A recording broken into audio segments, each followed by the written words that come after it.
By the way, we're in Kofi Annan's house, so I will start by telling you a story. Kofi Annan was speaking, late Kofi Annan, and he was invited to speak. And they said before he spoke, you know, everybody knows Kofi Annan, so we will not introduce him. And then he started speaking. But he said he visited a village somewhere, and then children were running up to him, screaming and shouting and singing with pepper in their hand. And then as they approached him, he thought they knew him. And when they got closer to him, he could hear what they were saying. And they were saying, Morgan Freeman, Morgan Freeman. Then Kofi Annan took the paper and signed what? Morgan Freeman. So let me clarify that it's Dr. Tedros, Director General of WHO, not a famous actor anywhere. So please introduce me well, because somebody may call me another person. Thank you. Thank you, Maria. Excellency Secretary John Kerry, Excellency Minister Ahmed Nassim, and Mr. Adnan Amin, Ambassador, Your Excellency Ambassador Katrina Stash, Dr. Hussein Ayrand, Dr. Vanessa Kerry, Mr. Michel Demare. I think we, and our youth, of course, the most important guest today, representing COP27, Dr. Omnia El Umrani. Dear colleagues and friends, in 2020, I had the opportunity to visit several nations in the Pacific where the climate change is stealing homes and stealing hope. In Tuvalu, I met a young boy called Falu, who told me that he had been discussing with his friends what they would do if Tuvalu sinks. Some said they would leave Tuvalu, and some had said that they would sink with Tuvalu. Those words disturbed and saddened me, because a child of that age should be having fun with his friends, not worrying about whether he will still have a home when he grows up, whether his home will be sunk or not. But the most pressing reasons for urgent climate action are the impacts not in the future, but right now on health.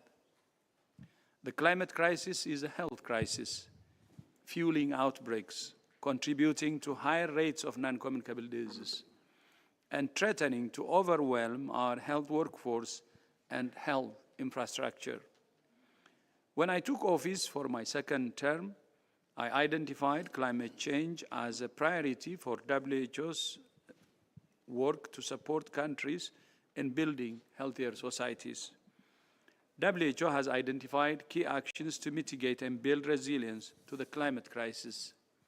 First, to promote actions that both reduce carbon emissions and improve health.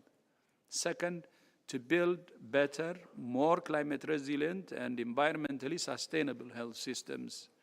And third, to protect health from the whole range of impacts of climate change. We need renewable energy in healthcare facilities, dedicated funding to the health sector for climate resilience, and increased use of reliable, cheap, and green electricity. At COP26 in Glasgow, we worked with the UK government to launch the first health and climate initiative under a UNFCCC presidency. 65 countries have now committed to work towards more climate resilient and low carbon health systems. And with the UK and the Egyptian COP27 presidency, we launched the Alliance for Transformative Action on Climate and Health. I'm pleased that the United Arab Emirates, as president of COP28, will raise the profile of health even further with the first dedicated health day and the first health and climate ministerial meeting to take place at a COP. Shukran jazilan UAE. I urge the health community, from ministers of health to civil society, international organizations to frontline health workers, not to leave climate change as somebody else's problem. This is our mission too. I thank you, and Maria, back to you. Thank you. Thank you very much, Dr. Tedros. With your permission now, we will have a set of the scene with a promise, a very short intervention, a very short PowerPoint, but we thought that maybe in complementary to what Dr. Tedros just said, put in a little bit what are our priorities from the global health community in terms of climate change and health. Can I have the PowerPoint presentation, please? It's not me, so it's not the one.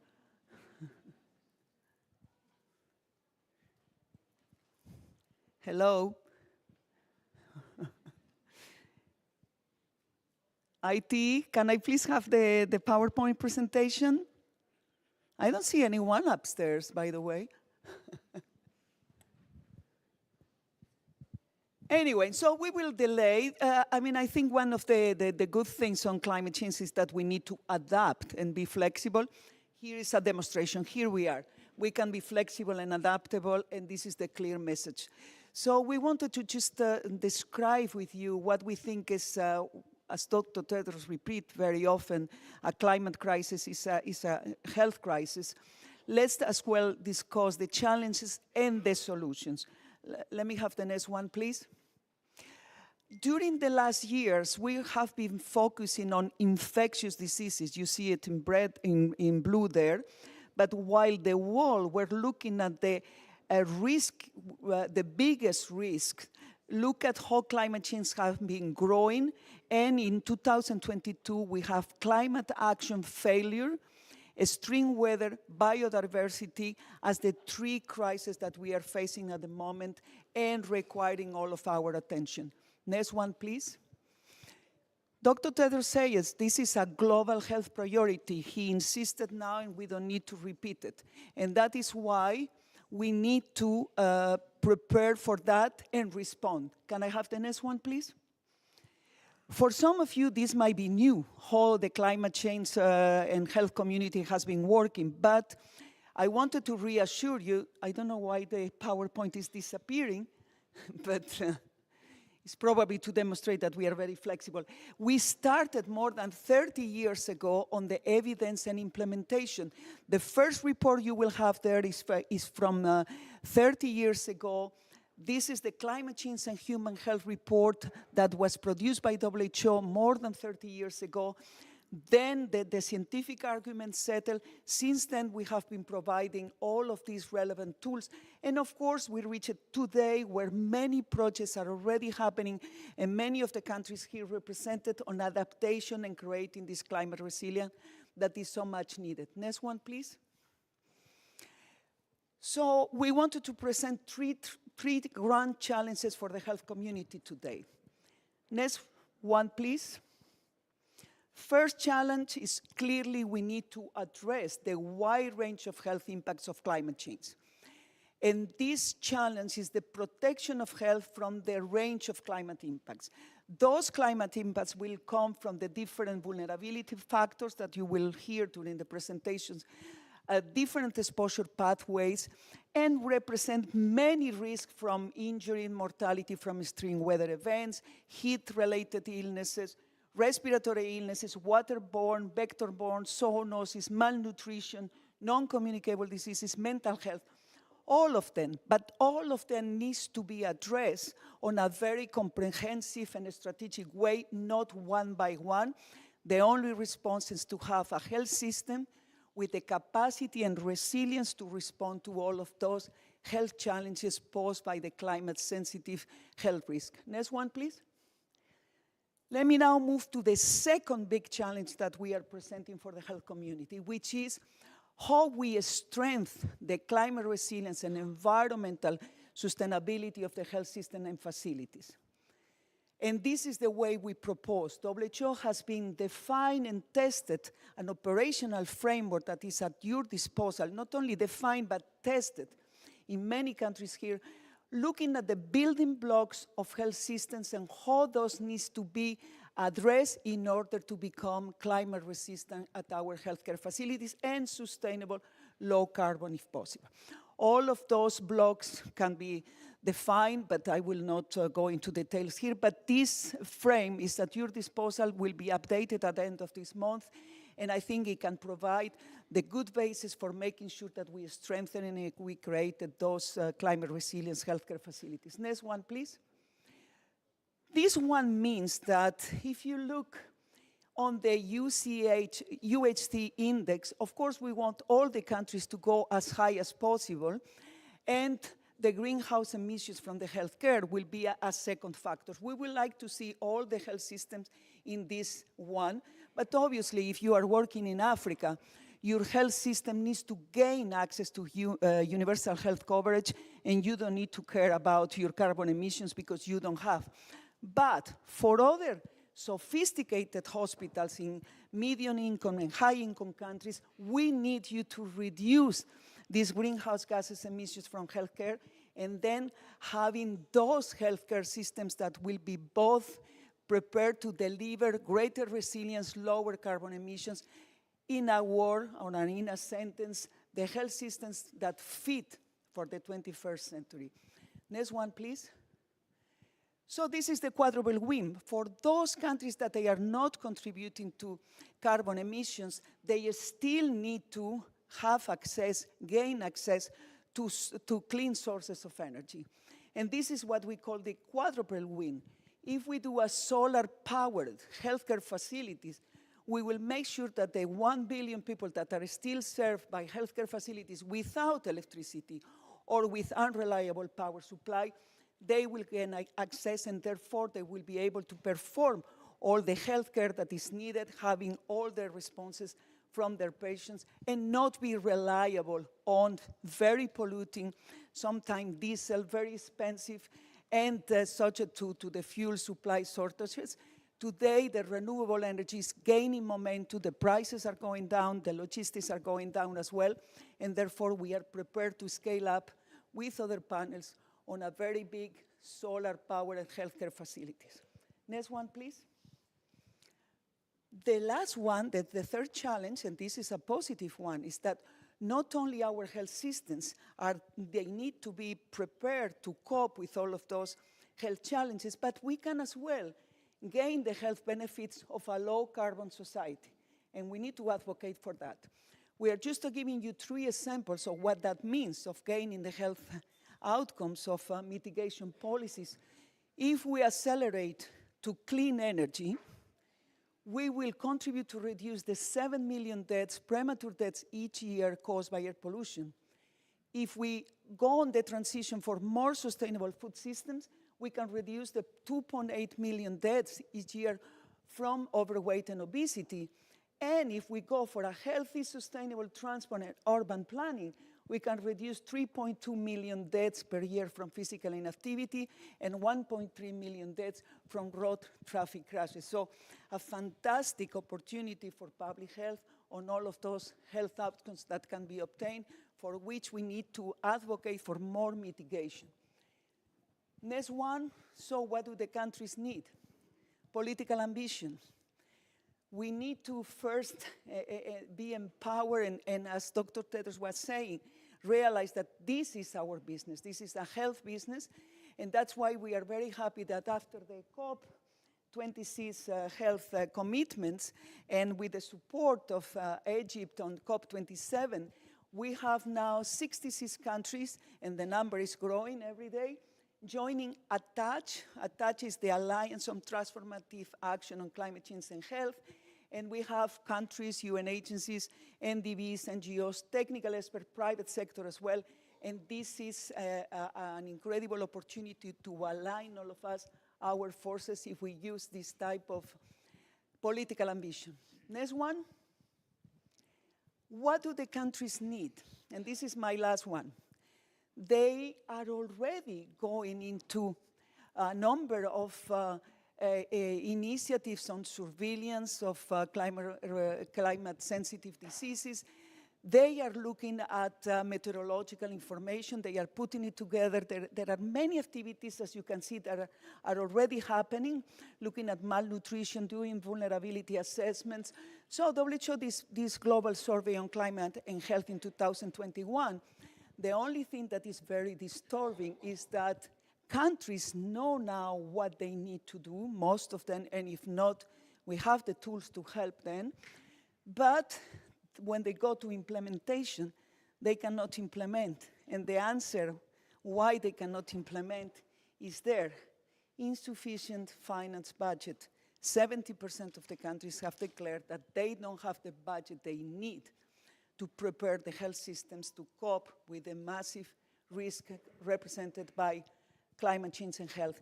Just on one point that I didn't mention, the health system globally represent 5% of the global carbon emissions, 5%. Obviously, only those medium and high-income countries that are contributing. So we have an opportunity to lead by example and decarbonize the health system and reduce that. So my last slide was just to say thank you very much, and let's cope now with the panel. We go back to the panel. Thank you.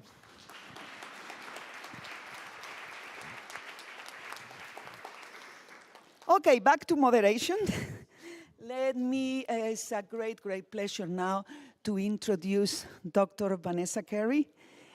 Dr. Vanessa Kerry is the director, the chief executive officer of SEED Global Health, working and with a lot of experience at country level. And she will be followed by Secretary, United States Special Presidential Envoy for Climate, John Kerry. So Vanessa, over to you, please. Thank you very much, Dr. Nera. And as you just heard from Dr. Nera and also Dr. Tedros, the pace of climate change and its growing impact are really at a tipping point. And nowhere is this more clear than at the intersection of climate and change and health. Our fragile progress is being lost. According to the WHO, where we are, 1 in 4 of the world's deaths today are from preventable environmental causes. Our critically underserved and under-resourced health systems and our health workers cannot deal with the burden of disease today, let alone the burden exacerbated by climate change tomorrow. Yet, this dire picture can actually be one of optimism, because before us lies a choice, a pathway to create a cascade of benefits to protect our planet, our livelihoods, our health, wealth, and well-being. If we embrace a health-centered response to climate change, with smarter investment, we can have catalytic impact across multiple sectors. Together, we can create extraordinary and collective gains if we stop operating in silos. Investments in reducing air pollution, which causes 7 million deaths per year, more than we saw officially recorded globally in the entire COVID pandemic, will prevent a future loss of almost 50 trillion we've spent since 2010 to address this impact. Investments in green energy for health systems will decrease our carbon contribution and ensure stable access to medicine, oxygen, blood, and services for those most vulnerable, for our patients, my patients. Investing in strong, responsive, resilient health systems and the health workers that enable them, which is near and dear to my heart because I am one, will allow us to address both the coming flood of disease from climate change, as well as the existing pandemics of HIV, TB, malaria, maternal mortality, and NCDs that we are already fighting today. In the organization which I lead, SEED Global Health, we have already seen this impact on the ground in the countries where we work. Our critical mission to train frontline health workers is becoming even more urgent. In Malawi, in deep partnership with the government, we are helping to tackle the worst outbreak of cholera in the country's history, driven by ferocious storms accelerated by climate change. And when Cyclone Freddy took out the bridges to essential birthing units, we helped provide additional services to existing units so that women could deliver safely when they couldn't reach those. These investments will help grow GDPs, reduce migration, and even our CO2 footprint as healthier people seek less services and use less energy and resources. The news of a first ever Day of Health at COP28 is welcome, but only if accompanied by a commitment to end a pandemic of expedient and poor choices. Health must be mainstreamed into the debate and championed by leaders from local communities to the G7. What does this look like? First, health must be included in the cover decision, in the global stocktake, and in the metrics that we measure. Second, we need a multi-sectoral consensus to mobilize unprecedented levels of smart financing for health and to identify win-win investments in health through current climate financing mechanisms, which prioritize health, equity, alongside mitigation and adaptation. Today, only 2% of adaptation funding and 0.5% of overall funding for climate change is allocated to health. Third, we must move from community engagement to true investment in community leadership. Communities have lived experiences that are not siloed. Communities respond in ways that are interconnected, integrated, and transformative to their needs. Our collective global community must respond in the same way. Our painful truth is that a decision to invest in our health and well-being through climate change cannot be deferred. I say this as a mother of 2 children, but also as a daughter of a tireless optimist. I was raised by parents who instilled in me a deep belief in the power of service and of sacrifices made in the determined fight for this planet and our relationship to it. I have been taught the power of hope, the strength of diversity and differences, that there is always a solution to be found, and to pursue relentlessly what is right and what is just. In the most quiet of moments, I have been reminded to never turn your back on someone in need. The fight for our better future, whether through stronger health systems or a greener climate, are interlinked and span generations. It is my legacy, it is my children's legacy, and it needs to be our collective legacy. Because right now, we are fighting for our collective need and survival, for our health and well-being, for our one Earth, and for our global community. So I am delighted to welcome my father, who also happens to be the U.S. Presidential Special Envoy on Climate Change, John Kerry.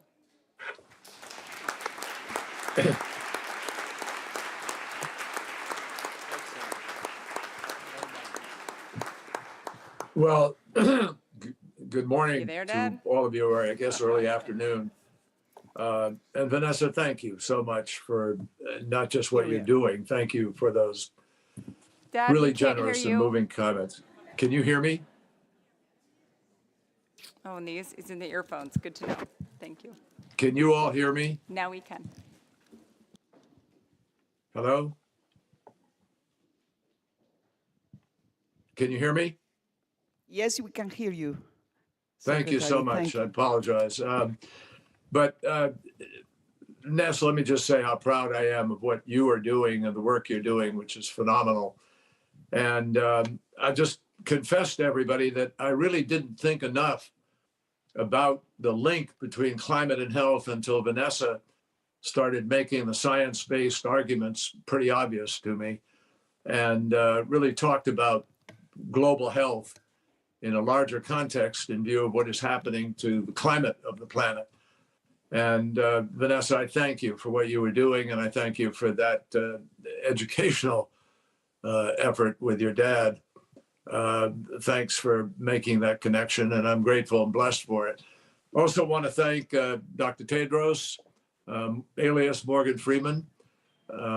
Great to be with you again, Dr. Tedros. You and I began when I was Secretary of State, and I've enjoyed watching the extraordinary battle that you've been involved in on behalf of the WHO and everybody in the world. And Dr. Nera, thank you for your efforts, and the entire WHO community I'm so grateful for what you do. And I know what a bitter period it has been with COVID and how many unfair attacks were leveled. That seems to be the price of public service today.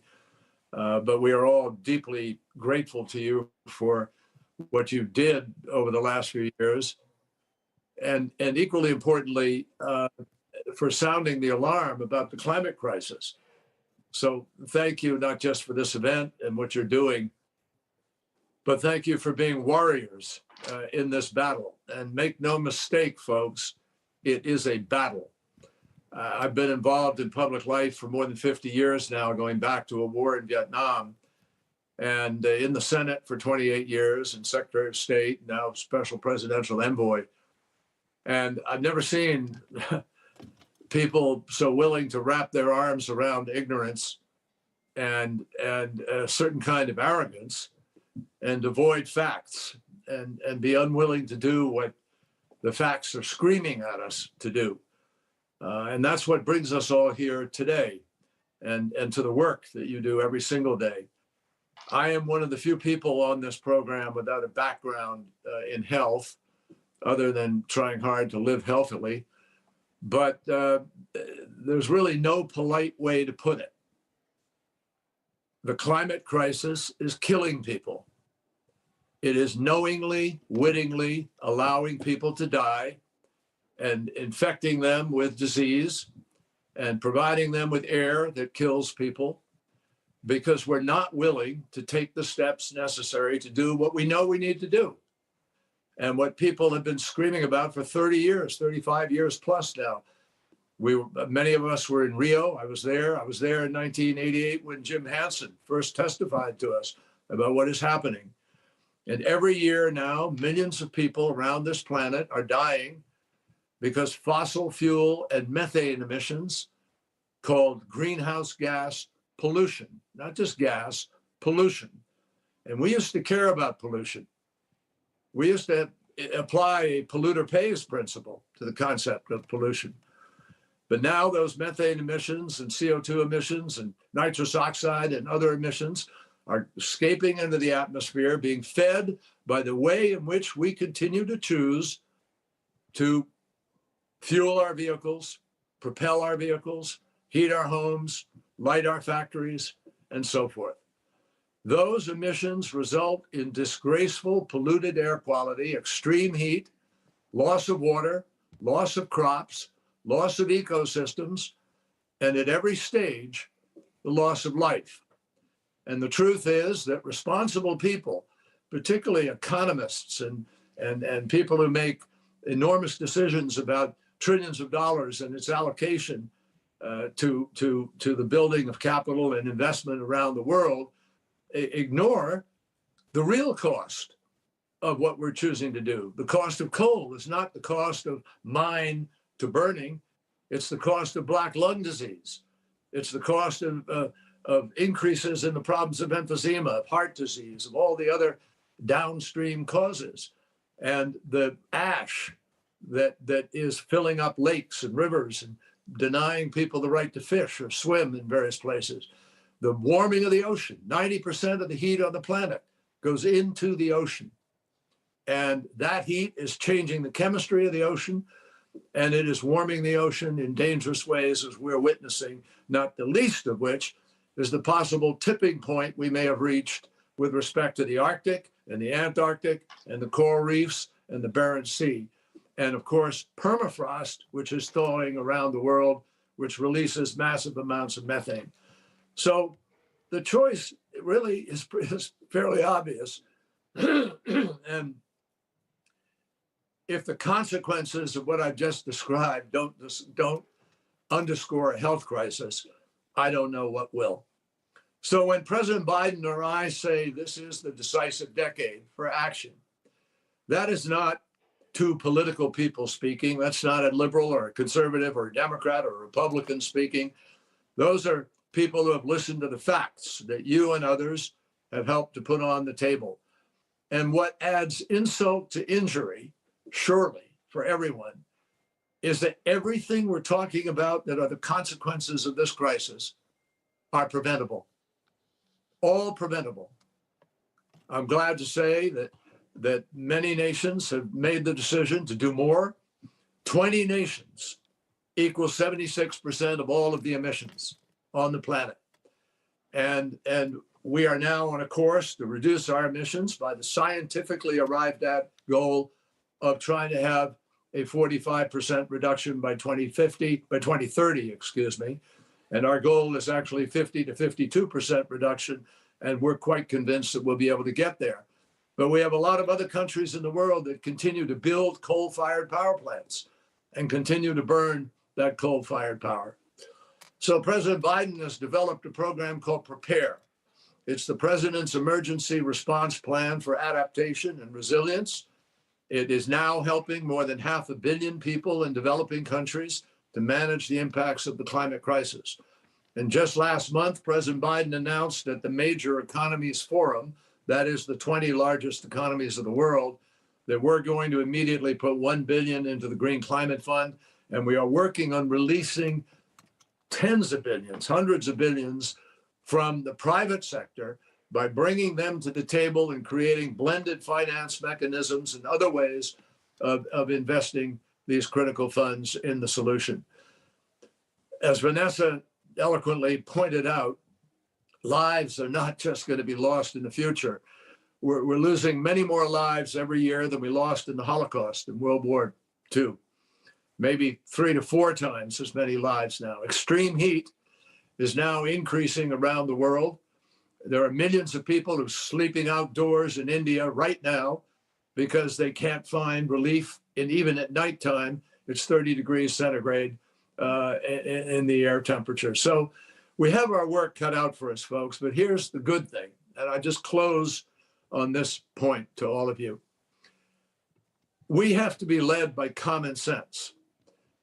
And if there's a threat which we see to our health, we ought to, as public people, demand that our governments and the private sector are going to respond appropriately.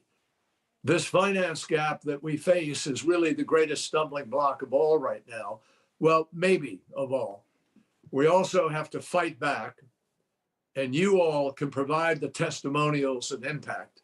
We have to fight back against the greed and the sort of willful blindness that people adopt to the reality of where we find ourselves.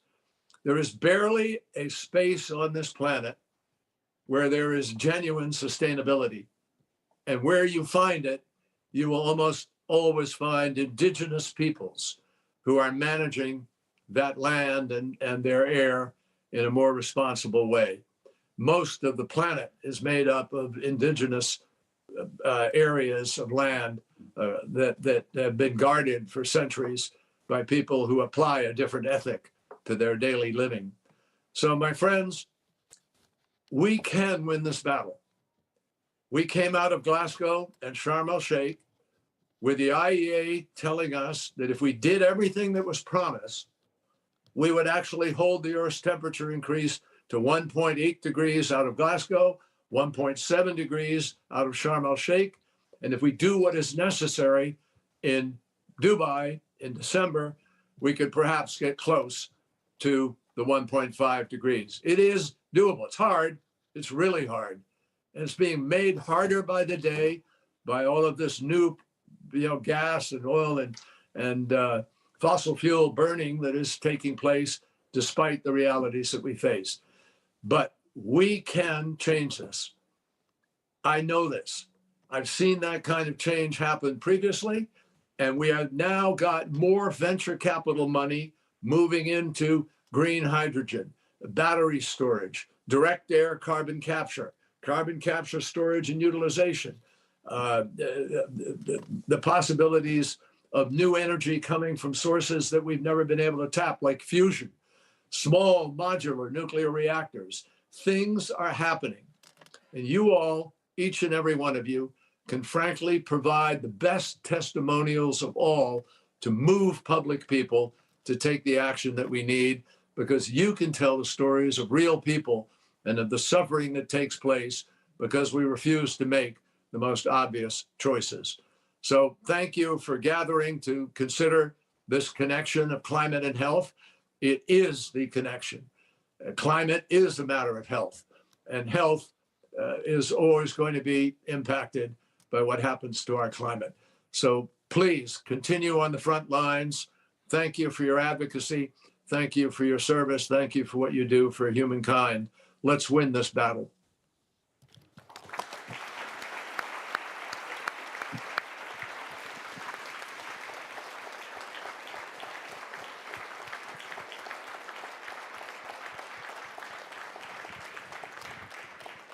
Thank you very much, Dr. Kerry, Secretary Kerry, for this fantastic and powerful intergenerational dialogue and for reminding us that health can be the most powerful argument to win this battle.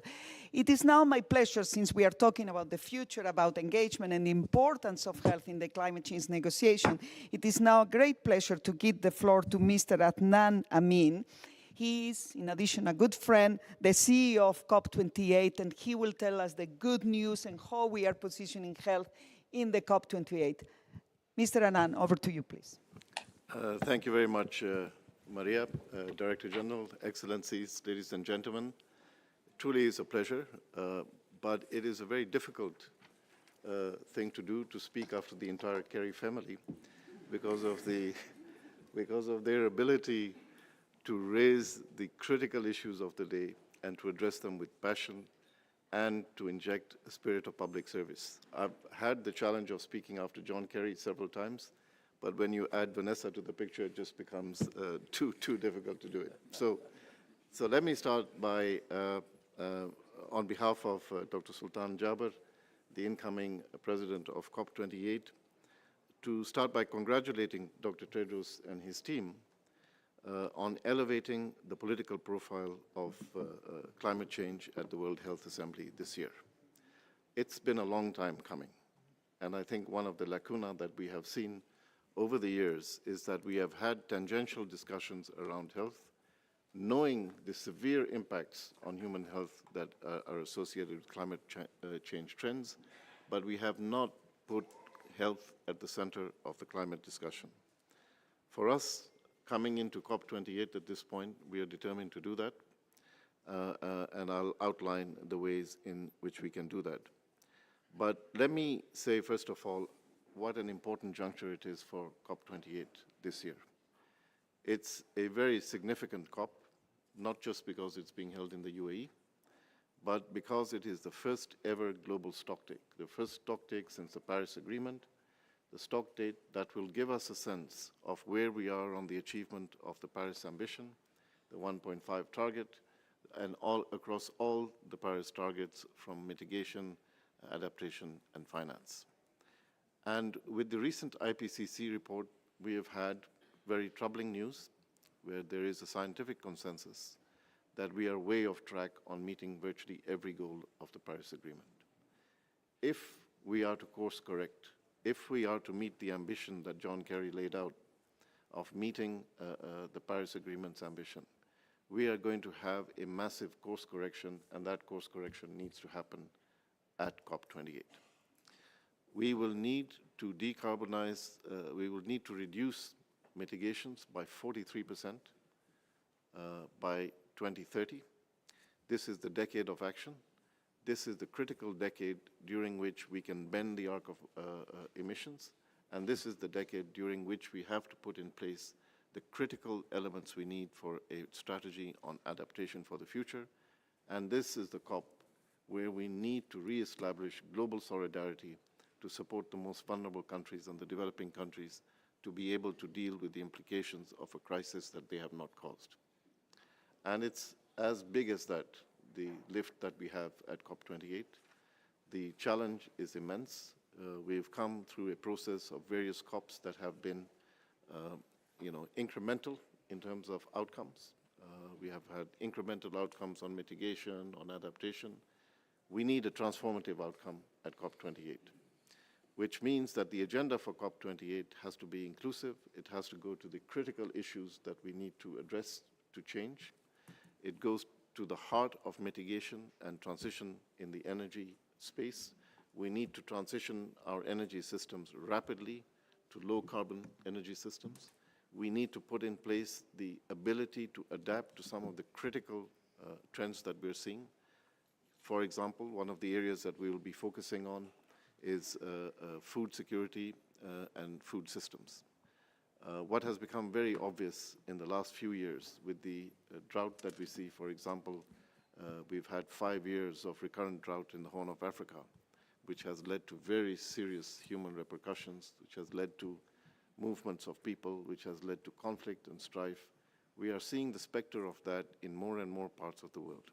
Our food systems are under stress, and our ability to address food insecurity, which drives potential conflict, is limited.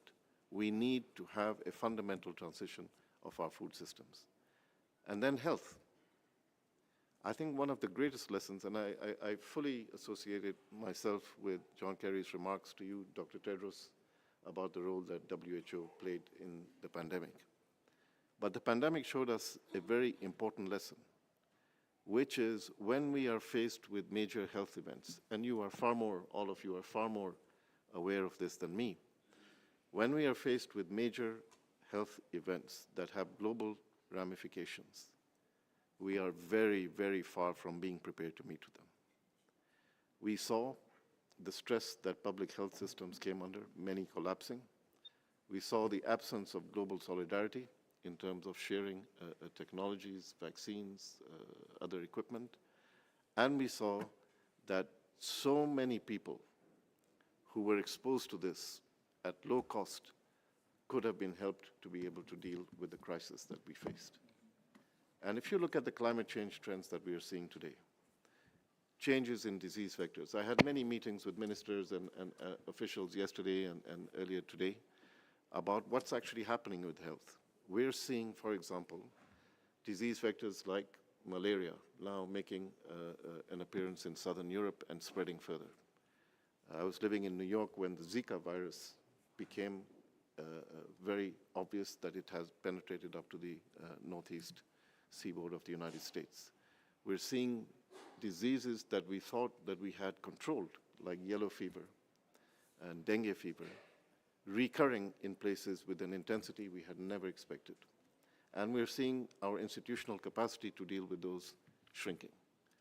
And as the impacts of climate change mount, and as the challenge to our straining health systems mounts, we need to be prepared to deal with this, and we need to be prepared to put in place the arrangements where the international community, acting in an act of global solidarity, but also in an act of self-preservation, comes together to design the strategy for how we're going to take this forward.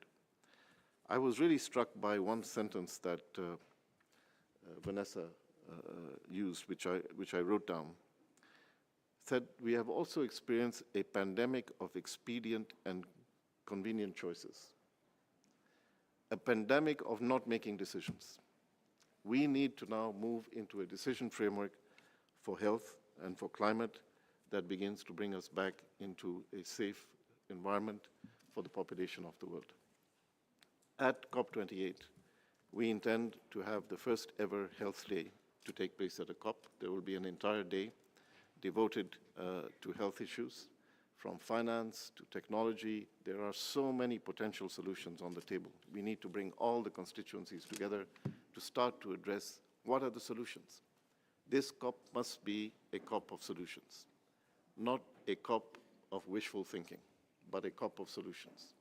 We need to make it a COP of action. So in addition to the Action Day on Health, we will have for the first time, in collaboration with you, sir, Director General, the first ever health ministerial will take place at COP28, where we will discuss in operational terms the intersection between health and climate, and what the role of health ministries and the political commitment that health ministries need to bring to the table, and how we will mobilize the financing and the political will around the solutions we identified at COP28. That's, for us, the critical issue for health and climate.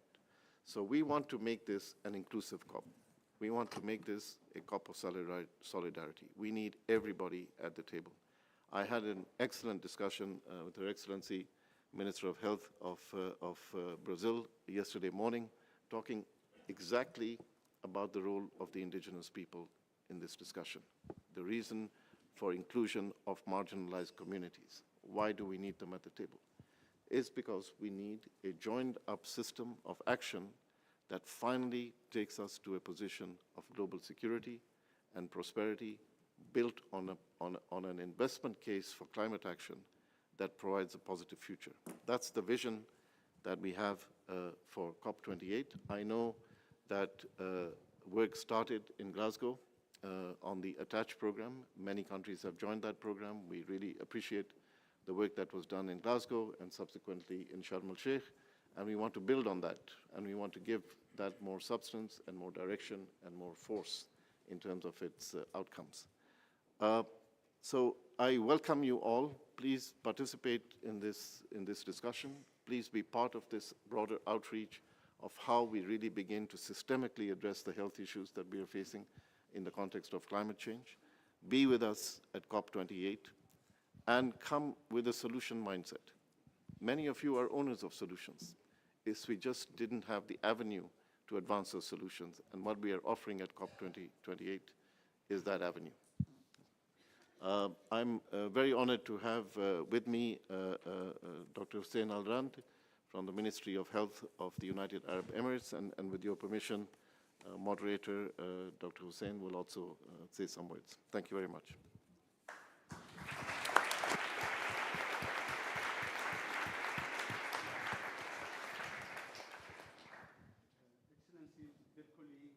It is an honor to be with you here today.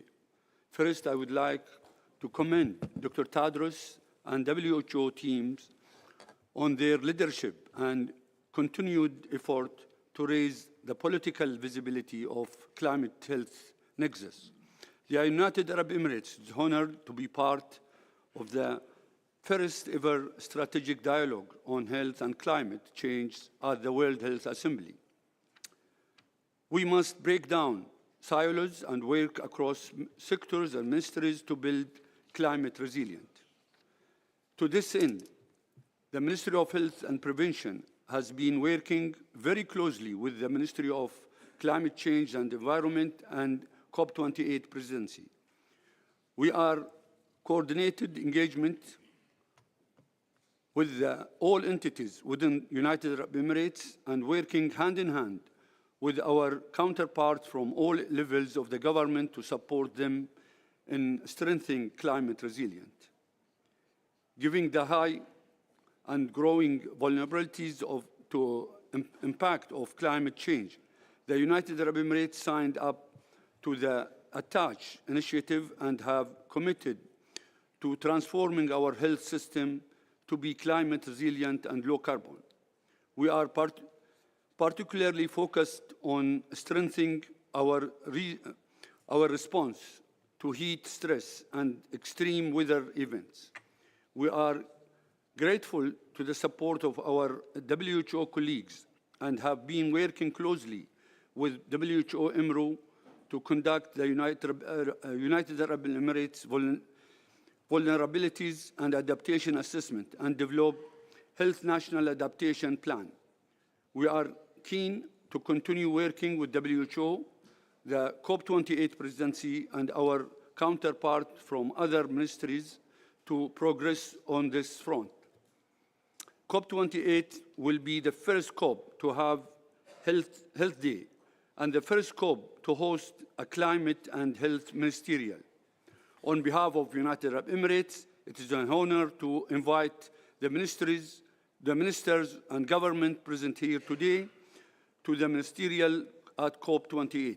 We also extend an invitation to work with us to co-design the agenda for ministerial meeting and define what success looks like for all of us collectively.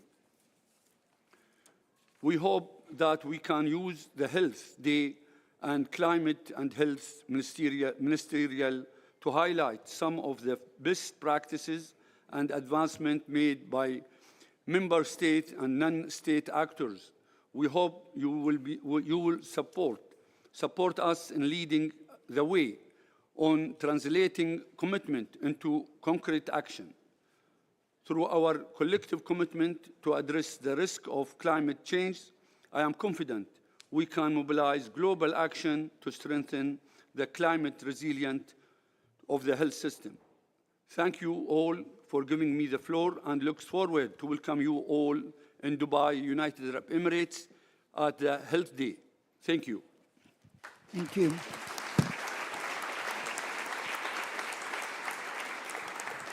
Thank you very much, Mr. Amin. Thank you very much, Undersecretary, Minister of Health, for this unprecedented Health Day. Be reassured that we are going to take this Health Day and the ministerial and make it as positive as possible and as impactful as possible. You are giving us an incredible opportunity. We are not going to miss it, for sure.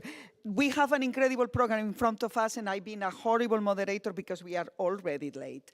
One of the things you need to consider when you talk about climate change is the vulnerability. Some countries, some populations are much more vulnerable than others. That's why it's my pleasure to give the floor to Mr. Ahmed Nassim, the Minister of Health of the Republic of Maldives, and I'm sure that he will bring the voice of the 6 countries, one of the most vulnerable ones. Please, over to you, Minister. Thank you. Thank you very much. Dr. Tedros, distinguished members of the panel, fellow ministers, dignitaries, and friends, all of us in this room, we are all advocates of health and well-being. This is why we are here today. The UN WHO is founded on a recognition of the interconnectedness of the diverse people of the world. We live in different landscapes, use different ingredients, and have different kinds of animals as pets. But we are an interdependent global community. We have many more things that unite us: football, Facebook, the ocean, and many things that we are working together on. We also know, especially in light of all the work that we have been doing the last few years, that when we act together, we can take concerted and impactful action. Thank you all for being and filling this huge conference room. Thank you. Thank you for coming. I'm going to talk today about one important issue that's really bothering us. That's the issue of microplastics. As microplastic pollution is an issue that affects our health across the globe. Because if we follow the science, it is a crisis that demands urgent, very urgent action. Since Leo Baekeland invented bakelite in 1907, researchers have been creating new and more effective synthetic polymers. But it has only been about 70 years since plastics have been mass-produced and distributed across the world. Earlier this year, some of our Maldivian explorers found plastic waste all the way down as deep as 1,000 meters below our reef flats, sea bottom. Recent studies conducted on our beaches and waters show some of the highest levels of microplastic pollution in the world. Researchers find plastic in the atmosphere and ice in the remotest regions of Antarctica.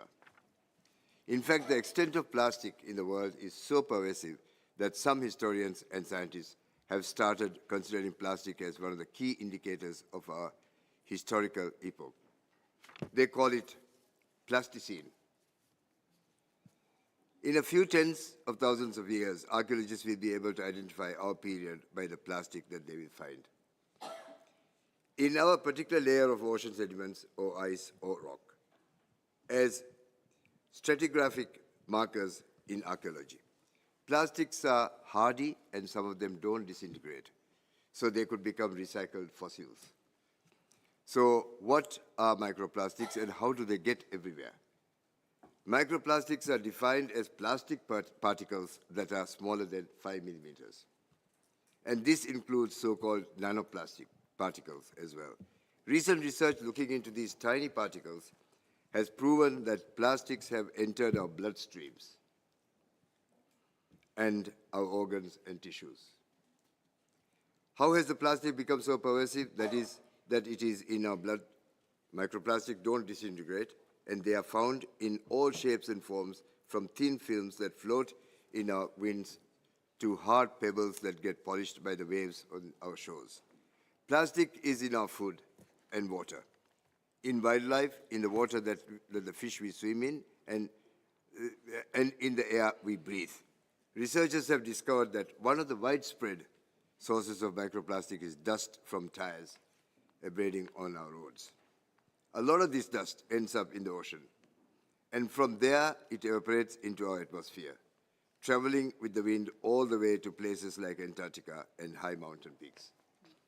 The health of our communities, especially in small island states like ours, are deeply intertwined with the health of our reefs and ocean. The climate crisis demands that we work together to help each other become more resilient. As rapid changes to our environment disrupts our lives, our resilience will determine our survival. The extent of the effect of impacts of these pollutants on human health is still being actively researched, and much remains to be discovered about the extent and nature of their impact on our environment. In our everyday lives, we use plastics of different textures and consistency appropriate for the many different objects we use it in. Materials researchers use different chemicals to produce these different varieties of synthetic polymers. Some of these have been found to contain chemicals that have leached into the environment. There are not enough studies to know exactly the nature and extent of the effect of this, but we know they may be interfering with organ functioning and cell regeneration, creating a host of problems. There are increasing cancers in younger people, increased in intestinal intolerance, problems with breathing, fertility, and the list goes on. It is clear that the pervasive microplastic pollution is linked to health issues, and that we need more research to root out the extent of the crisis. Science can give us solutions and help us develop appropriate strategies and methods so that we can begin to tackle this on a global scale. In 1995, the Nobel Prize for Chemistry was awarded to F. Sherwood Rowland and Mario J. Molina from California, and the Swede Paul J. Crutzen for their research into the properties and effects of CFCs and their effect on the ozone layer all the way up in the stratosphere. Ozone protects life on the surface of the Earth from harmful radiation from the sun, and its depletion causes worldwide health impacts. You see, CFCs are volatile chemicals that once released from the aerosols and refrigeration units went everywhere, reacting with ozone and depleting the amount of ozone in our atmosphere. Their research was the foundation on which the world took concerted action. Some of us here will remember it. Today, scientists have demonstrated that our ozone layer is slowly healing and replenishing itself. And if the trend continues, we could be back to pre-1980s ozone levels in most parts of the world by the 2040s. It will take more than 20 years more to replenish in Antarctica. I take a lot of hope from this positive result, good old Earth, even though it took well more than a decade after their research for concerted global action on the issue. In 1970s, when these scientists were doing their research, CFCs were being used worldwide. The production of CFCs was nearly 1 million tons a year, representing roughly $500 million for the chemical industries. As you can imagine, there were many challenges to their findings, and the going was slow. But the ozone crisis was the first time that the world recognized that the things we do can have planetary scale impacts. But we live in a very different world now. We all now recognize the planetary impact of our habits and ways of life. We are now ready to respond to global challenges. We recognize that to bring worldwide change, we cannot rely solely on the actions of a few individuals. It must involve everyone, and we must find our way together. By providing alternate solutions to plastic consumption, we create a generation that is not reliant on plastics. The younger generations already display a growing awareness as conscious consumers, and it is our duty to nurture this inclination. By listening to them and encouraging their love for the environment, we empower them to become agents of change. Through education, it is our duty to equip them with the tools needed to continue creating impactful change together. In closing, I express my gratitude to the World Health Organization for organizing this meeting here and allowing me to address on this microplastic issue, which which is of deep concern to the Maldives and the children that are living in Maldives. Thank you, Minister. Thank you very much. Thank you very much.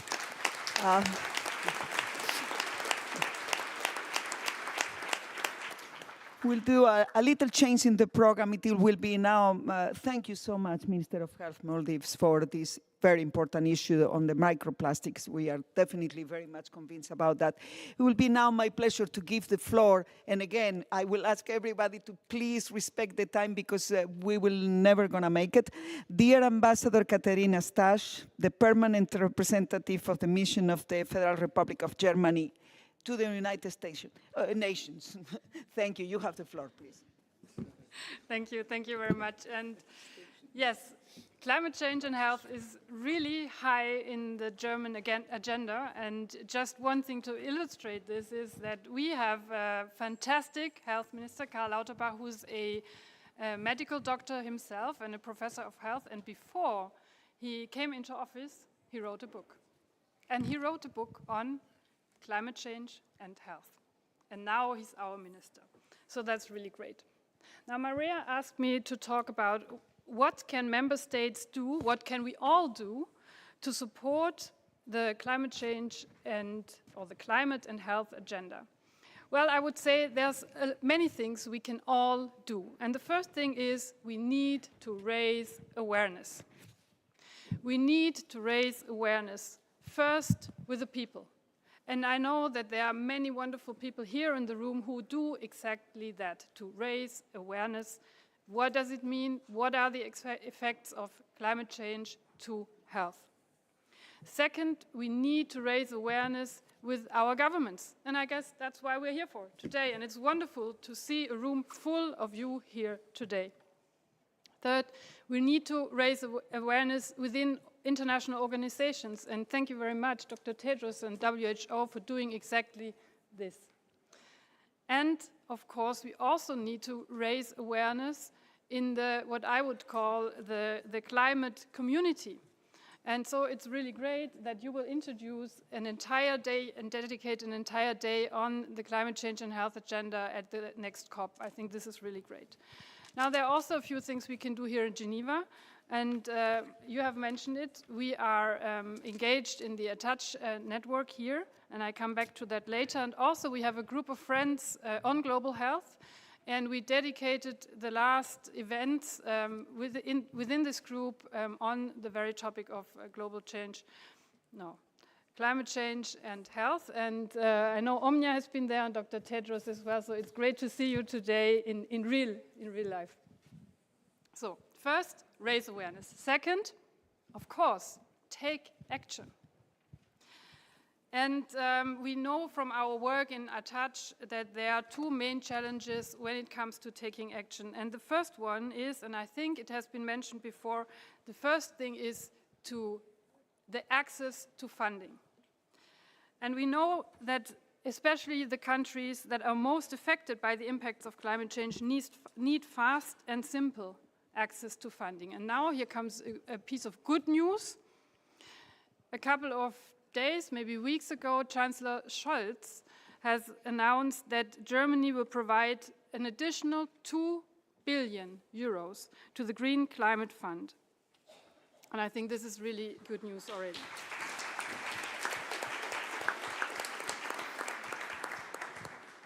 And we, of course, hope that many governments will follow. We also need to make sure that the low and income middle countries can access this funding. And we need to improve the technical guidance, we need to improve the technical guidance for submitting successful proposals, and we need to reduce the bureaucratic thresholds. And I think this is one of the main challenges ahead of us. Second, we identified that there is a missing intersection between climate and health. So there's funding for climate and there's funding for health. But we need to bring this together. And I was quite shocked to read one of the numbers, and this is only 3% of the global climate financing is going into health. So, in a way, there's a huge potential. And for this reason, it is super important that we do link the funding for action on climate and health. and that we break down the silos between those two. And this is exactly the reason why Attach was founded. And this is exactly the reason why the work in Attach is super important. And this is very concrete. This is action. And we, as Germany, are currently the co-chair of one of the Attach working groups. And this is the one on accessing finance for climate and health objectives together with the World Bank. And this working group, again, this is very, very concrete, provides a central platform for making resources to support climate-resilient health systems and sustainable development and make it more accessible. And the next discussion in this working group will be in September, so right before the COP, and we hope we can actually put some concrete proposals on the table at COP.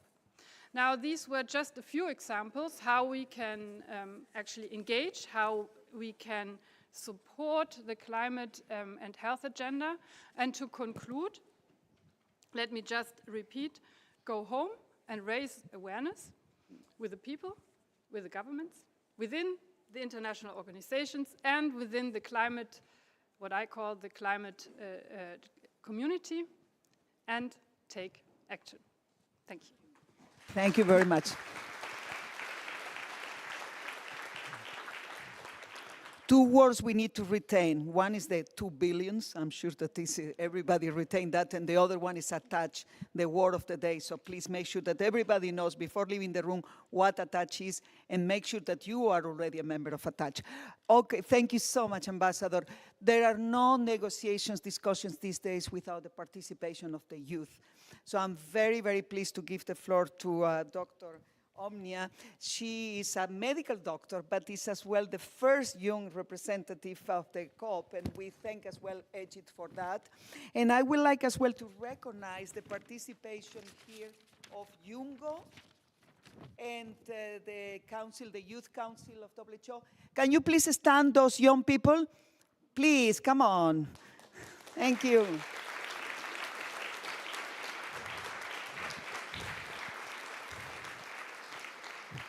I'm afraid that means that the rest of us, we are not classifying for that group.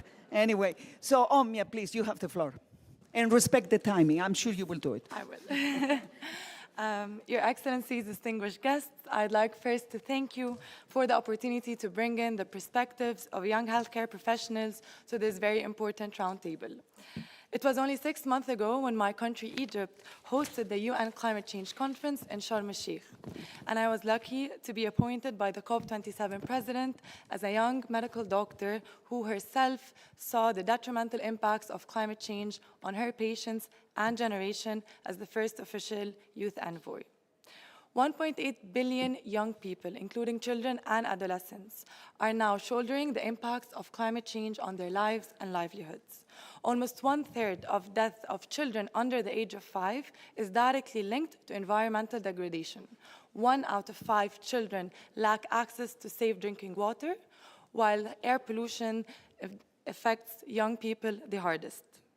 This is also combined with the exacerbation of the inequalities in access to healthcare services, education, and decent job opportunities, especially for young women and girls who make up 90% of the climate migrant population, and also experience gender-based discrimination and violence that is aggravated by the scarcity of resources. Climate change is also affecting the mental health of young people, from despair at the unpredictable climate disasters to the anxiety about the future of mankind. These feelings are further heightened by the disconnect between young people and their governments and public institutions. Yet, I'm not here to tell the story of my generation's distress, distrust, and disappointment. I'm here to share that young people around the world are leading the climate challenge. They are doing this with innovation, with dedication, and most importantly, with a powerful health argument that climate action is going to provide the conditions for a world where no one has to ever face any health challenges. Creating resilient societies with cleaner air, access to green spaces, safer sources of energy, as well as a well-connected community. I'm proud to be part of the beautiful health community of young healthcare professionals. who believe in their responsibility as the first-line responders to the impacts of climate change on health. Medical students are working with their institutions to integrate climate change in curriculum. Young health practitioners are prescribing nature to improve their patients' well-being when connecting with nature, as well as decarbonizing their healthcare facilities. However, such youth-led bottom-up approaches remain siloed from the top-down negotiation processes because of the little dialogue between the ministers that are in the negotiating rooms and young people who are on the outside. And that is why, as the COP27 presidency in Egypt, we took progressive steps to really transform the integration of young people, as well as centering and ensuring that health and intergenerational equity is far from optional in public and political processes. And this was exemplified by the recognition of the right to a safe, clean, and healthy environment in the COP outcome decision, as well as creating the first of its kind dedicated pavilion for children and youth, and organizing a youth-led climate forum with ministers, negotiators, and chairs of country groups. These instrumental breakthroughs marked a critical turning point for the meaningful engagement of young people in the highest level of political decision-making. Similarly, the WHO Youth Council was exceptionally established to reflect the voices of young healthcare professionals who made climate change one of its main working group priorities, as well as the Yongo Health Working Group, who mobilized thousands of young healthcare professionals in the UNFCCC processes. As we explore today the ways to strengthen the role of the health community, I would like to make two specific asks. First, decisions around climate change and health remain siloed, and yet young healthcare professionals have the capacity, the vision, and the capabilities of bringing in a joint vision between climate change and health, translating what we know with what we can do. And that is why my call is at the ministries of health who are present here today, to think about the reorientation of their institutionalized structures, to include young healthcare professionals, not as add-ons, but as natural stakeholders, as key partners that can accelerate action on initiatives such as the Attach, as well as integrated the voices of the most impacted communities at the center. Young people are a diverse constituency with uniquely critical perspectives that should not be marginalized. My second call to action is, as we now take stock of the implementation of the Paris Agreement for the very first time in history at COP28 under UAE's leadership, it is important that health and intergenerational equity is reflected in the outcome. We also have the first ever Health Day, and we want to see the outcomes of the Health Day reflected in the COP outcome decision. And this recognition will play an integral role in ensuring the inclusivity, transparency, and the accountability that young people want to see from their governments so that they are delivering for and with young people. And this entails consulting youth-led organizations and groups in the lead up to COP, as well as understanding their emerging needs, the deep interconnections between climate change and the health of the young people, which can be supported by WHO, the COP28 presidency, as well as the Youth Climate Champion, Her Excellency Shayma al-Mazrouei. Finally, this event is a testament to our collective will to voice a clear message that the climate crisis is a health crisis. As a young medical doctor myself, I'm here to evoke a feeling of urgency, to address the climate and health emergency and the systemic inequalities my generation is desperately living through. We know that we are entitled to a better future. The science is clear, the solutions are there. So let's work together across silos, across generations, to build the healthy and secure world that young people want and deserve. Thank you. Thank you. Thank you so much, Omnia. Thank you. Thank you very much. We cannot leave the panel without hearing the voice of the private sector. So in that sense, it's really my pleasure to give the floor to Mr. Michel Desmarais, Chair of AstraZeneca. Please, you have the floor. Thank you, Dr. Nera, and thank you, Dr. Tedros, for inviting, indeed, the private sector to this panel. It is indeed an honor to be here to share the private sector perspective on the role the health community can and must play in tackling the climate crisis. The health of people, society, and planet are deeply interconnected, as it has been outlined by the esteemed speakers here today. It is an uncomfortable truth that the healthcare sector is such a significant contributor to this crisis, responsible for approximately 5% of global greenhouse gas emissions, around half of which come from supply chains and almost half from the delivery of patient care. But we must face up to this reality and take action to reduce our collective emissions. Decarbonizing healthcare is not a nice to have. It is critical to improving the health of people, society, and the planet.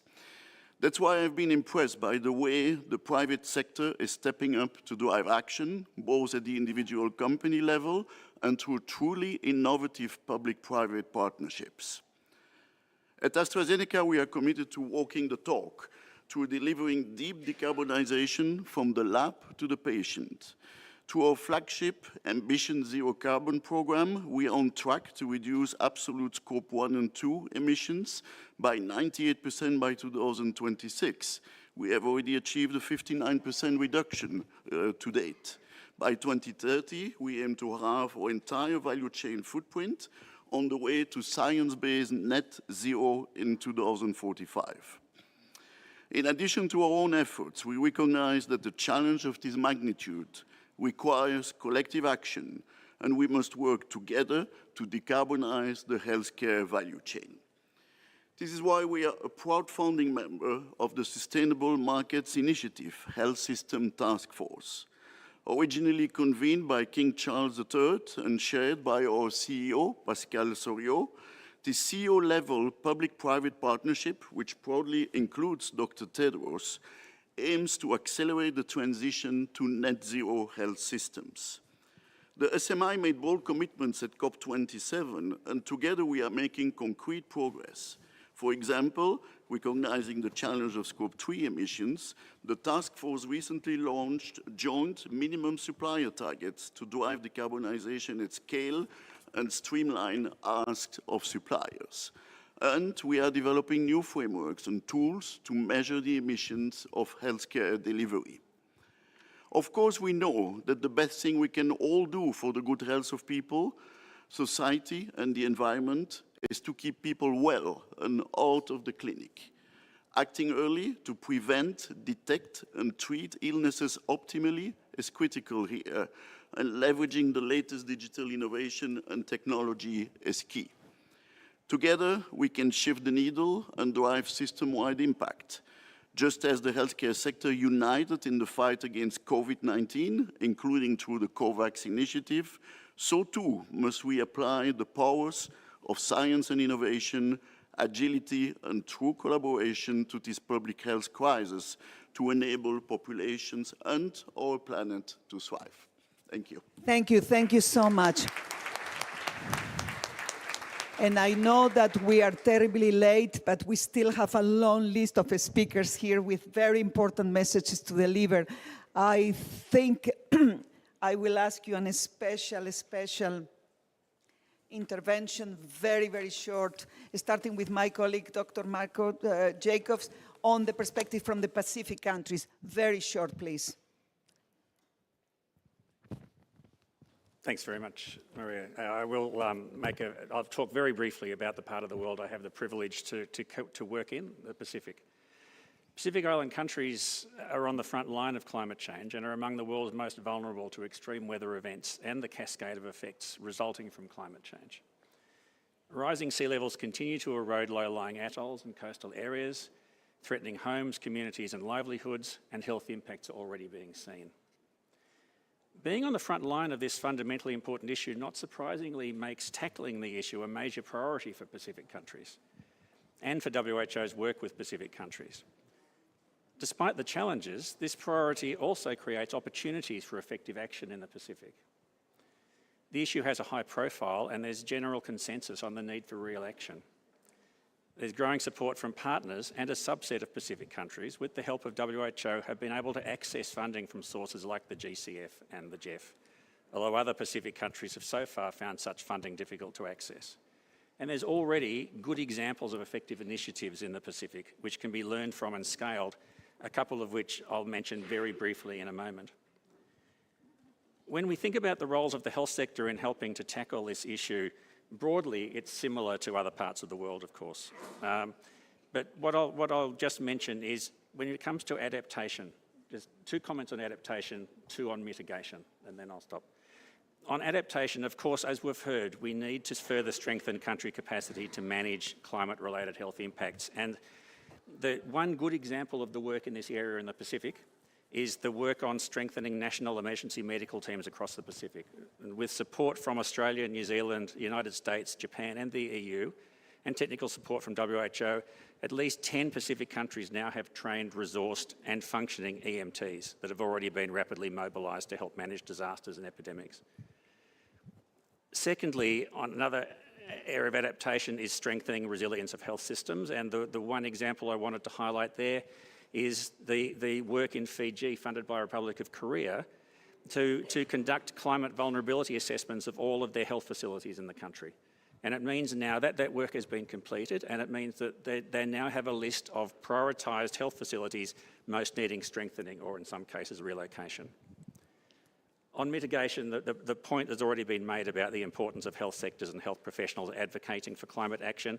The final point I wanted to make is that the second area of mitigation is the health sector walking the talk on climate. Health cannot be a credible voice on the need for effective climate action without being serious about tackling the sector's own significant carbon footprint and the broader environmental impacts. I'd better leave it there. Thank you very much. Thank you for giving us that perspective. We need to communicate as well. No applauses anymore. We need to move. We have so many things here. Sorry.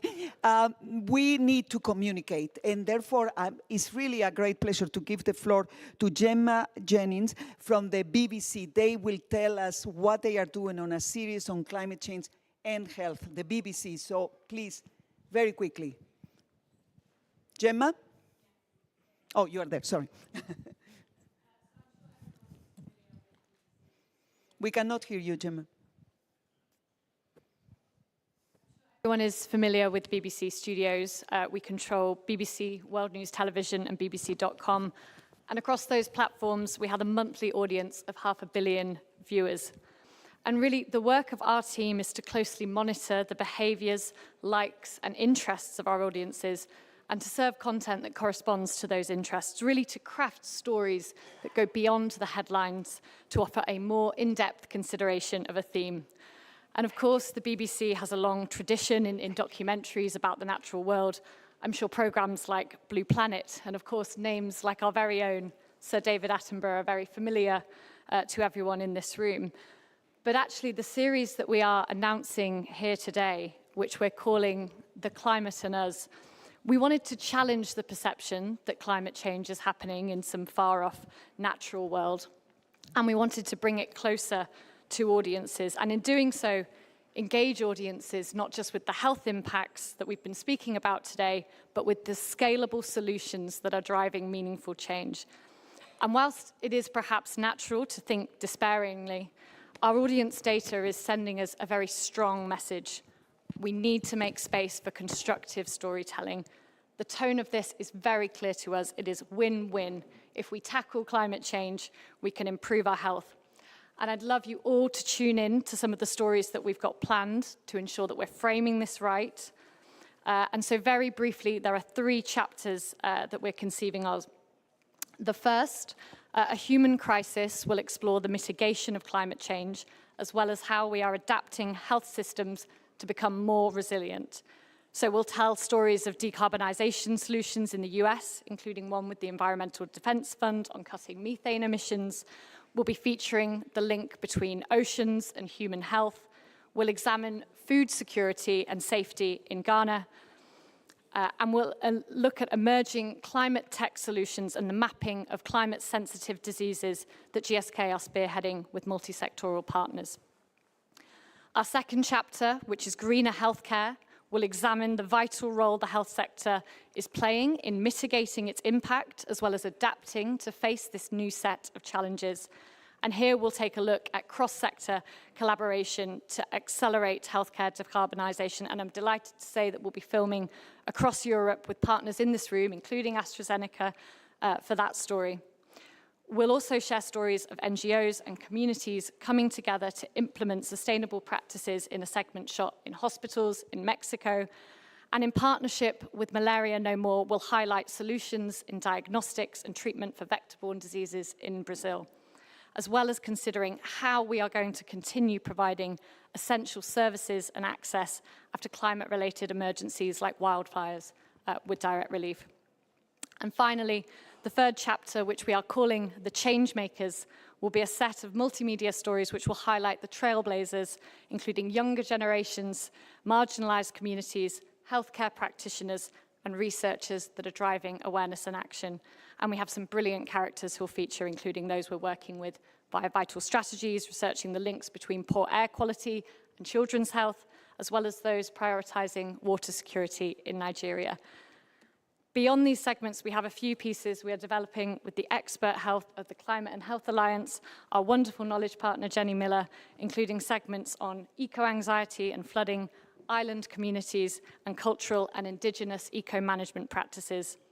All of those will be confirmed ahead of filming next month and in time for a multi-channel launch slated for October this year, to be followed by a year-long campaign leveraging milestones such as COP28 and World Health Day.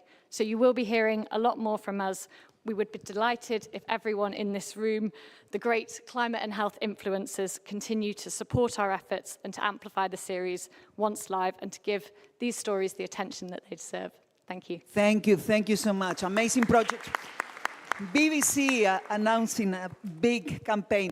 I have so many important partners, but I think I will start with you, Mr. David Winterai. He's the Director for Global Health of FCDO, a very important partner and with great contributions. Thank you. Over to you, UK. FCDO. Thank you. Thanks very much. Three very quick points. Kind of one, we really welcome this initiative. WHO have said that climate change is the biggest threat to human health. So as others have said, the climate emergency now is a global health emergency. We're seeing malaria up, air pollution, deaths, so really welcome this push that has been given. Kind of two, the UK is very proud to lean into this agenda following up the COP26 health program, and as others have mentioned, we co-established a TASH with the WHO to support, and we invite all present to participate on that platform to support the necessary collaboration and to further elevate this issue. And three, very much support what others have said about the need to take a comprehensive rather than a siloed approach to this. We need to integrate climate change work into our global health work, global health into our climate change work and programs, as well as looking at new initiatives, ideas, and support, and very much support the UAE's Health Day, which will be a pivotal moment, and very much agree that we need kind of action and decisions from that, not just the day itself, and we stand by ready to help. Thank you very much. Thank you very much, and it was super sharp and short. Excellent. Dr. Tamer Rabi from the World Bank, can you be as short and sharp? I'm sure the World Bank can do that. Come on. Yes, I'll do my level best. First of all, I'm delighted to be here, and thank you so much for the invitation to provide some few remarks from the World Bank. Climate change, tackling the climate crisis for me is not a job. It's been a passion for so many years, and in the World Bank, I think we've been really committing a lot of our work and resources to actually tackle the climate crisis. I want to start off at the beginning by just pointing out a few important elements that we also need to take into account when we're talking about the climate crisis. We've heard about the burden, obviously the climate-driven burden of disease, but what we've not heard enough about is how much it's actually impacting on people's lives and livelihoods in terms of earnings, perhaps in terms of impacts also on economic impacts as a result of that. And I just wanted to highlight that based on an analysis that we've been doing in the World Bank, the result of climate change is going to be pushing nearly 132 million people into extreme poverty by 2030. Now, out of this figure of 132 million, 44 million is just a result of the health-related impacts from climate change. Also, it's important to mention that the cost of inaction is huge. It's costing governments a large sum of money today, and it will potentially be costing them even more moving into the future. So there's no question in our minds that climate and health and resilience have to be at the center of the dialogue that we're having. But we've also heard that mitigation is a big part of what we need to be able to do. There's, as we know, about 5% of total carbon emissions emerge from the health sector. So this should not be something that we forget in our dialogue. So I want to build a little bit on what we've been hearing. The climate crisis is a health crisis, and also I'd like perhaps to say that if we are investing in health, we're in fact investing in people's resilience. And with that in mind, and following the Paris Agreement, the World Bank in 2016 developed its first climate change action plan that defined a number of core indicators and targets for World Bank financing. And as a result of that, we've committed 35% of the share of World Bank financing across all sectors by fiscal year 2025 to go towards climate adaptation mitigation. This number will be increasing to 70% of the share of financing from the bank by fiscal year 30. And starting July 1st of this year, all World Bank investments that will be approved by the Board of Executive Directors will have to show that they are aligned with the Paris Agreement. We have spent $2.2 billion over the past 5 years in assisting countries with their health investments on climate. And 80% of that has been on adaptation. Now, we're taking a transformative approach as we speak now in really trying to integrate climate within the $44 billion active investment portfolio that we have in health. And this is a huge game changer for us in the World Bank. We're adopting a country-driven model that comes in really to focus on understanding risks and vulnerabilities, adaptive capacities, as well as emissions at a country level, but at the same time also thinking about how we could work with our client countries in supporting them through capacity development, and particularly, obviously, in the case of financing of investments for climate action. So for that, we're looking at needs, we're looking at sources, and we're looking at funding modalities and innovation for financing. I'll end just by saying that a big thank you to the COP28 presidency for bringing in a health day this year, for bringing all of us together to think about solutions and to maximize financing for climate and health. Thank you very much, Dr. Rabi. Thank you very much. Let me give the floor now to the Rockefeller Foundation, talking about financing, talking about philanthropy, please. Manisha Binge, you have the floor. Thank you so much. Thank you all. It's a pleasure to be part of this discussion. As we have all heard today, climate change is, in the word of Dr. Tedros, the single biggest threat facing humanity. As we rise to this challenge, I want to make sure we don't miss some of the key learnings from the pandemic that we just experienced. The first lesson that I want us to acknowledge is that the pandemic, the haste to limit COVID-19 spread resulted in unprecedented global inequities. In the global climate negotiations, we must recommit to centering the voices of those most affected, especially the low and middle income countries who contribute the least to climate change. The second, and this is an opportunity, the response to the pandemic resulted in an acceleration of science and evidence and an unprecedented collaboration across sectors. There's a need to harness that cross-sectoral collaboration to address the impact of climate on health, starting with building on a robust foundation of evidence. And we know we have it. Let's not reinvent the wheel. Let's start with what we know works. Lastly, we learned that good information, trusted, timely, and accurate, saves lives. We harnessed the digital revolution like never before, and that stress test opened the door for remarkable innovations in transparent and collaborative disease surveillance. We need to apply that challenge ahead of us. We need to modernize and expand our information platform, include a diversity of factors, public health, weather, mobility, and vulnerability, and that again brings sectors. Thank you so much. I'm really sorry. They are telling us that we need to leave the room, but I have two short intervention. Norway, please, you are such an incredible supporter. Can you say a few words? Okay, thank you. I was asked to focus on nutrition, and as you all know, what we eat affects both our health and the climate. So the Nordic Council collaboration has, among other initiatives, resulted in 5 editions of the Nordic Nutrition Recommendation during the last 40 years. And on June the 20th, we will launch the new edition of the Nordic Nutrition Recommendation, the result of 5 years of work involving 400 researchers and experts. In addition to include an update on recommendation for energy and nutrients, the Nordic Nutrition Recommendation has developed evidence-based platforms for national food-based dietary guidelines, as well as the integration of overweight and obesity. And new of this year, environmental aspects are added into the food-based dietary guidelines. For the first time, the Nordic will in this way present scientific advice not only about which diet is good for your health, but also what is good for the environment. And I'll stop there. Thank you so much, Secretary General of Health from the Norway. Thank you so much, and I appreciate your flexibility. Last. Just Carling and healthcare without harm. You have 30 seconds.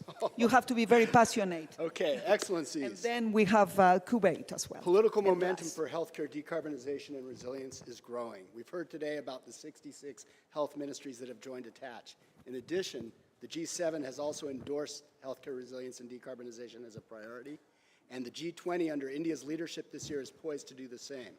The political will is there and increasing, and it's now time to turn ambition into action. Yet, no matter how much action we take within our own sector, the climate crisis will inevitably overwhelm health gains the world has made in recent decades if we don't practice primary prevention and address the root causes of the crisis. The exploration, production, and combustion of fossil fuels is the primary driver of climate change. Air pollution from fossil fuel combustion already kills more than 7 million people a year. The growing climate crisis will add millions more to the annual toll. As Dr. Tedros has said, we need to kick our addiction to fossil fuels. If we're to protect public health from climate change, the health sector must become a leading voice for a rapid, just, and healthy transition away from fossil fuels and toward accessible, affordable, clean, renewable, healthy energy. This is the transformation that will also bring massive health co-benefits. Thank you so much for being passionate and short. Last, dear Minister, over to you. Kuwait. Thank you, Maria. It's my pleasure to announce the commitment of the state of Kuwait to develop its national health system to be resilient to the impacts of climate change. Kuwait is currently advancing on conducting a climate change and health vulnerability and adaptation assessment and the development of a health national adaptation plan. Kuwait will also join the Alliance for Transformative Action on Climate and Health, ATTACH. This is considered one of the Kuwait's steps in taking an active part in climate action and an expression of its concern regarding the health of people in Kuwait. This is also a remarkable step in the development of our national health system to face any future crisis. Such a commitment taken by the countries will help reduce risks related to climate change. This is not one country's battle, and we are open to share experiences and collaborate with other countries to be part of the global community efforts to strengthen healthcare systems and protect lives. We welcome the announcement of the COP28 Health Day and the Climate and Health Ministerial Meeting. And we look forward to collaborating with United Arab Emirates within the Gulf region in this global initiative to strengthen health resilience to climate change. Thank you. Thank you so much. And welcome, for those of you counting the number of countries endorsing ATTACH, 67. Thank you so much, Kuwait. Thank you. And I think that was a wonderful way to close this session.